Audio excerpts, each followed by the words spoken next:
ready to keep it 100? Because it's time for Hub's Huddle Podcast. Listen to the man that talks sports from football to basketball 24/7, 365. He is known as the average Joe that knows more than average about sports. What's up, man? Ladies and gentlemen, please welcome your host, Hub. What's up, everybody? It is Sunday, September 15th, 2019. And we're ready for the remaining games of week 2 to kick off, starting at 1 p.m. today. But first, look at this Thursday night game that just happened on Thursday. Man, what's wrong with Cam, y'all? what's wrong with him, man? I feel, just watching him on Thursday night, it looks like, the shoulder, he's still having issues with that. He's not mobile anymore. The shoulder thing, man, it reminded me so much of Andrew Luck, and that's all I kept thinking about during that game. I was like, man, Cam is not right, and they should have won that game on Thursday. It was just weird. I was in and out, dozing off, going to sleep, waking up. And the game was it's like it didn't even move. It was one of the most boring Thursday night games that I've seen in a while. Remember last year, just about all those games were pretty interesting from week to week. But this last night, the Buccaneers came away with the win, 20-14. I had picked the Panthers, so I'm already in the hole already, with my picks so far. Just like I was last week, man. But I seem to bounce back pretty good. But this thing about Cam Newton, man, is this it? And I kind of got the feeling that their head coach is probably going to be out at the end of the year. I mean, and I know it's real early to just say, but it's just you don't see any real differences in the team. No new wrinkles, no nothing. It's just it's the same product from the team. And Carolina has talent. They got a good running back. Cam, whatever Cam's is right now. If he's hurt, then he's hurt. Then you need to get that situated.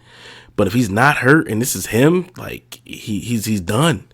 He's done. It sucks. I like Cam Newton. I think, he's one of the better quarterbacks in the league for what he can do. Move in the pocket and, throwing the ball. But, he doesn't run anymore.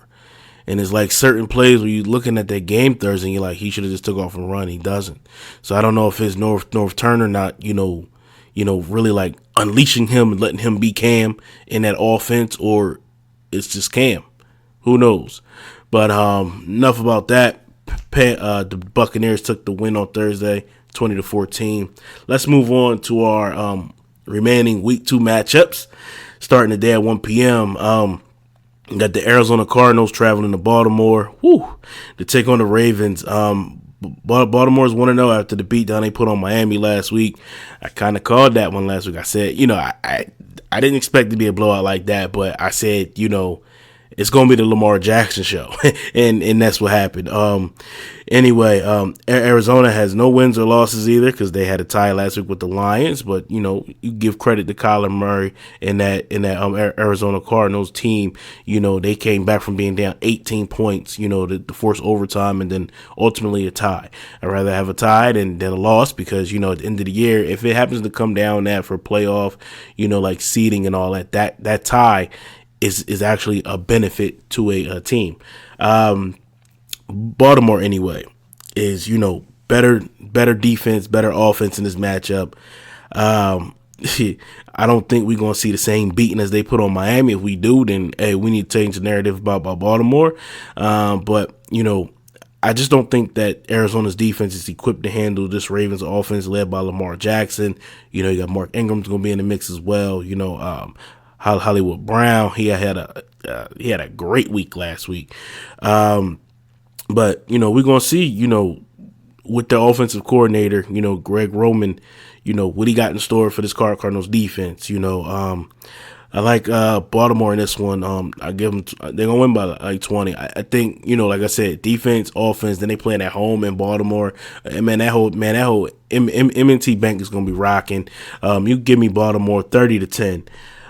Moving on, you got in the NFC East, divisional game. Dallas Cowboys traveling to Landover, Maryland. I was going to say Washington. The Landover, Maryland, to take on the Redskins.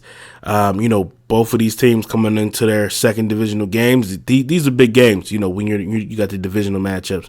The Redskins are 0-1 for lost to Philly last week, and the Cowboys are coming in at 1-0 with the win last week over the Giants. The Redskins, man, they had Philly on the ropes last week, but collapsed in the second half, and that was just terrible. And they ended up losing 32-27. Meanwhile, the Cowboys handled the Giants, 35-17. These divisional games between the Redskins and the Cowboys are always tough to pick. They split last year. I think this year things are different. I'm still not sold too much on Case Keenum. Bum. But being at home could be a huge benefit for him. The Redskins will be without Darius Geis. So that means we finally get to see Adrian Peterson make his season debut. I felt he should have played last week instead of Thompson, but I ain't the coach. I don't know. I think, he'd have had a better, I think he'd had more success against Philadelphia than what Thompson did. He'd have been a nice compliment piece to Geis, and Geis wouldn't have to carry the whole load like that. AP's a little bit older now, but he still does command respect for the defense, to stack the box. I think the Cowboys passing attack looked really good last week. Dak Prescott threw for over 400 yards, and he tied his career high with four touchdowns. I think this will be close game, but I think Cowboys defense will put the pressure on Case Keenum, and I think this will be the game that gets Zeke rolling. You give me the Cowboys in this one, man, 26-20. Moving on, got the Indianapolis Colts. They'll be traveling to Nashville to take on the Tennessee Titans.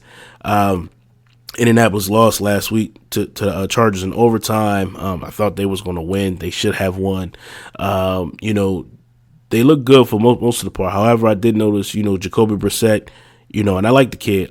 He did have some nice, accurate throws, and he was very cool under pressure, but he's still got the same issue that he still holds the ball a little bit too long, in my opinion. The Titans are coming in, with today's their first home game of the season. They are 1-0. Have to put in a smackdown on the Cleveland Browns. I think the Titans get it done today. I think the Titans defense is good, but I also like watching the offense. They have a new offensive coordinator, and Arthur Smith, who provided a good game last week against the Browns. In this NFC South matchup, man, I like the Titans, man, 24-17.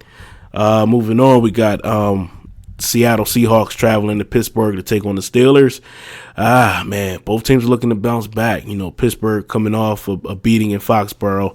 They were outcoached, outplayed by the Patriots, and they were limited to 3 points. But Seattle won last week, man.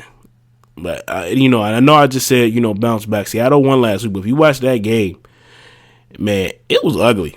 And, they didn't look like their normal selves. The offensive line, they need to get it, they need to be better against the Steelers defense. This pass rush from the Steelers, you seen it last week with New England. They did a lot of chipping on T.J. Watt,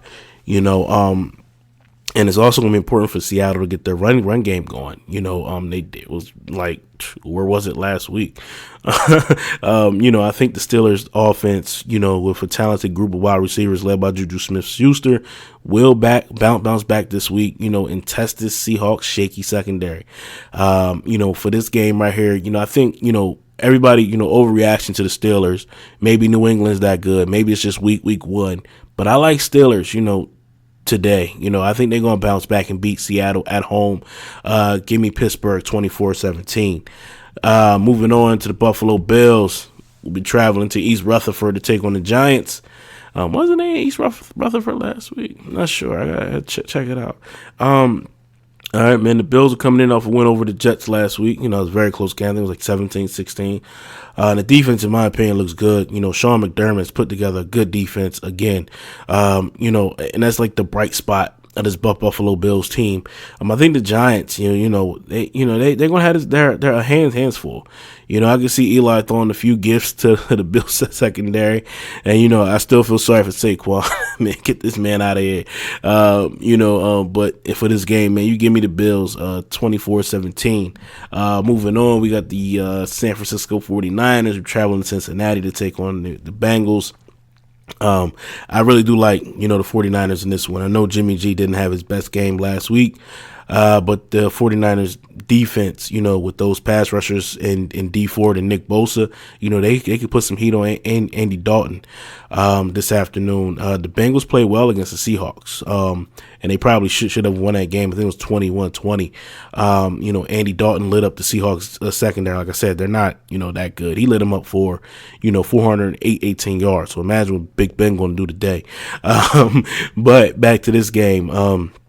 But I think, as far as, Seattle secondary, I think the 49ers secondary is a lot better than, what Seattle has. So on that note, I'm taking the 49ers today, 27-21. Next up, we got the LA Chargers. They will be taking on the Detroit Lions in Detroit today. I think this was going to be closer, man, what people think. All the injuries to the Chargers now with, Hunter Henry is out. It's just another blow. You got Melvin Gordon still out. However, I still think they are a better team than what, the Lions are. I think Detroit, front seven will put some pressure on the Chargers tackles. It's a weak spot now, and, it should make it a game, and it should make it very interesting and also keep it close. I like the Lions to put some heat on Rivers, but in the end, I think Chargers pull it out. Like I said, they are the better team on paper. They are the better team on the field, even with all the injuries and, the holdout to Melvin Gordon. Eckler played well last week. Give me the Chargers 24-21. Told you it was going to be close. Moving on, you got the Minnesota Vikings taking on the Green Bay Packers at Lambeau. This Green Bay finally got a defense. They opened the season, man, in Chicago with an impressive defensive win over the Bears, or maybe the Bears' offense just trash. But they are playing a better offense this week with the Vikings. So this will be a big test, for the Packers defense. Offensively, the Devontae Adams, Packers, he needs to avoid being shut down by Xavier Rhodes, or Rhodes, Rhodes could possibly shut him down like he did Julio Jones last week. Can the Vikings front seven get pressure on Aaron Rodgers? See, these are the questions that we're going to have, going into this game, and this is going to tell the tale of the game. I think this is going to be a good game, in this NFC North rivalry. I like the Packers at home though. I think they move on to 2-0. Give me Packers 26-24. Next up, we got the Jacksonville Jaguars taking on the Houston Texans. Now, man, the Texans, man, they should have won on Monday night. Plain and simple. The defense let them down pretty much. Houston offense abused the Saints secondary. I think we will see Jalen Ramsey on DeAndre Hopkins today. This should open the doors up for Kenny Stills and also for Will Fuller over there to have a big day. The Jags offense is without Nick Foles, of course. He got hurt last week against Kansas City. So Gardner Minshew, the rookie from Washington State, he gets to start today. He did pretty good last week filling in for Foles, though. He went 22 for 25. 275 yards passing, 2 touchdowns. He had an interception. But I think this matchup will come down to the Jags defense versus the Texans offense. And I think them adding, like somebody like Laramie Tunsil over there at the tackle position is going to help out in these kind of games like this, where you have a team that comes in with a good, defensive front, like what the Jaguars got. But like I said, this matchup is going to come down between the Jags defense and the Texans offense. I think Houston has the weapons on offense for Watson to get the job done. So I'm going to take the Texans today, 27-20. Next up, You got the New England Patriots traveling to Miami to take on the Miami Dolphins. And listen, stop all the presses right now. Let's see. Despite what you've seen from the Dolphins last week, I think this will not be the blowout we all expect. And I know I seen the line. The Patriots like a 20-point favorite. Put it like this, y'all. Y'all know I'm a Patriots fan, and I know I keep it 100. So the Patriots struggle in Miami all the time.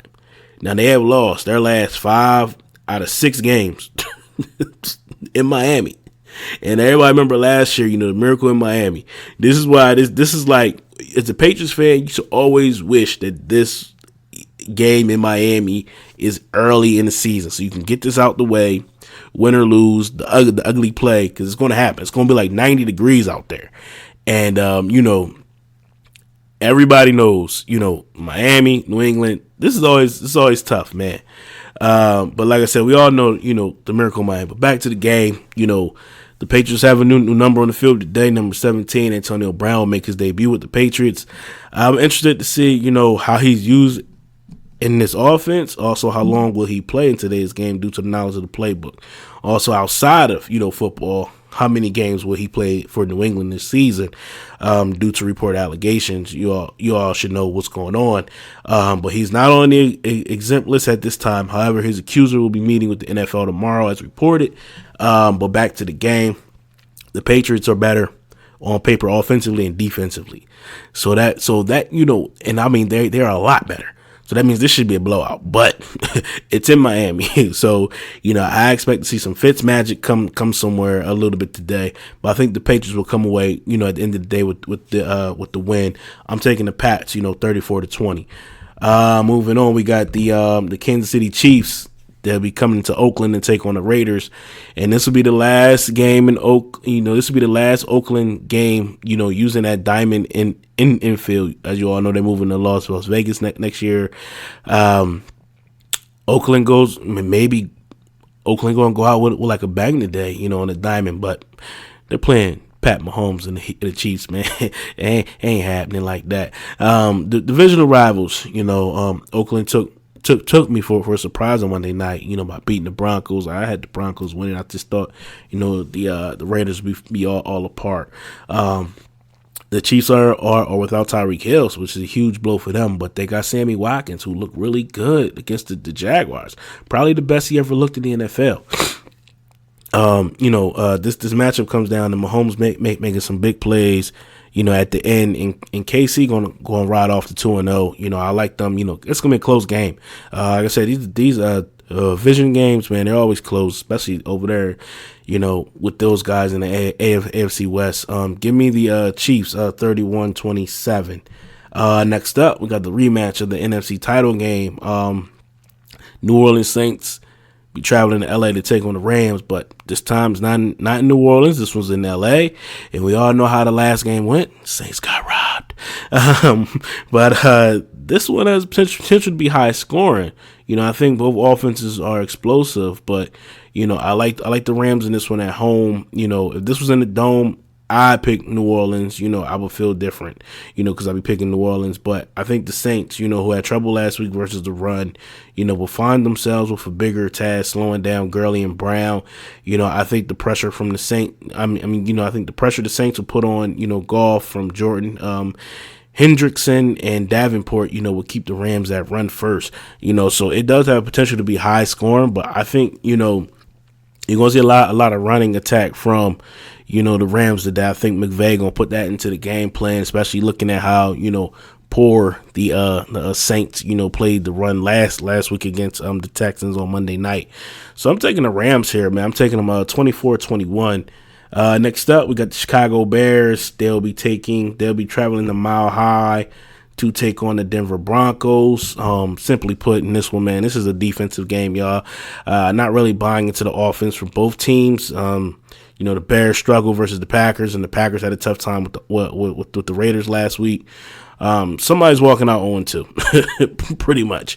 And I think it's going to be the Broncos. And I know they're at home, the home field, but I just like the Bears defense a heck of a lot better than I do Denver. And Von Miller, I love Von Miller, but I just think, Khalil Mack and all them boys over there, they don't come to eat, and defenses do travel on the road. I think they're going to force Flacco into a few turnovers. So you can give me the Bears, low scoring here, y'all, 16-10. Next up, we got our Sunday night football matchup. It's tonight. It's the Eagles travel to Atlanta to take on the Falcons. I think this will be a high scoring game. This might be the game of the week. Nice, lot of points. I don't trust neither one of these teams' secondary. In this matchup, the Eagles are coming off a win last week at home versus the Redskins, where they struggled in the first half. The help of Deshaun Jackson in the second half rallied Philly to a win. Meanwhile, Atlanta went to Minnesota and got beat up by the Vikings. The Falcons, are looking for a home win tonight, but I don't think it happens. The key to this matchup will be Philly defensive front if they can get pressure on Matt Ryan. But it'd be nice if somebody would tell Jake Matthews, to tackle for Atlanta, to stop giving away the plays by the way he lines up. And some of y'all don't know what I'm talking about. If you look at Jake Matthews, when you watch the game tonight, just take a look at Jake and you see the way he's lined up. If he's balanced, then it's a run. And, when that outside leg is back, they're passing. So I'm quite sure somebody in Philadelphia picked up on it, or they probably looking at it in the game film and all that stuff. That's what I said. It's a lot of key things you can really pick up in a lot of these games by watching players. That's why I like the Game Pass by the NFL.com. You get a chance, to check it out, or even look at the free trial. You can look at it and you can really see a whole lot. You can see the game from a different, point of view. But as far as this game go, I like Philly 31-27 over Atlanta. And next up is our last game of the week. This is tomorrow night, Monday Night Football. We have the Cleveland Browns going into MetLife against the New York Jets. Man. Jets and Browns.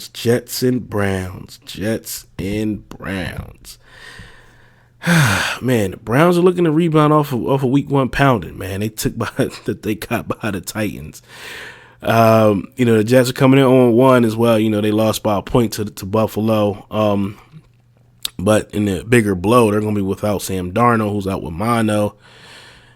This dude here. Dude got mono.